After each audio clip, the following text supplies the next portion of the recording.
ಕಾಲ್ತುಳಿತ ದುರಂತದಲ್ಲಿ 39 ಜನ ಸಾವು, ಕುಟುಂಬಸ್ಥರಿಗೆ ಮೃತದೇಹಗಳು ಹಸ್ತಾಂತರ.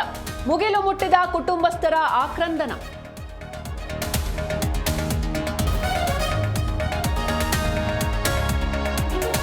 ಸೂಕ್ತ ವ್ಯವಸ್ಥೆ ಇಲ್ಲದಕ್ಕೆ ಕಾಲ್ತುಳಿತ, 39 ಜನರ ಸಾವಿಗೆ ಆಯೋಜಕರೇ ಕಾರಣ.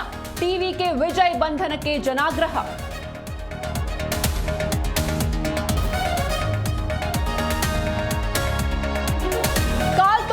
ಸುದ್ದಿ ಕೇಳಿ ಹೃದಯವೇ ಚೂರಾಗಿದೆ. ದುರಂತದಲ್ಲಿ ಪ್ರಾಣ ಕಳೆದುಕೊಂಡವರಿಗೆ ಸಂತಾಪ. ಘಟನೆ ಬಳಿಕ ಟಿವಿಕೆ ವಿಜಯ್ ಟ್ವೀಟ್.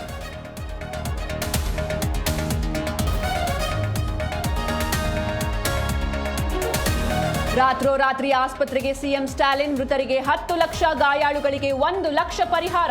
ಇಂದು ಘಟನಾ ಸ್ಥಳಕ್ಕೆ ಸ್ಟಾಲಿನ್ ವಿಸಿಟ್.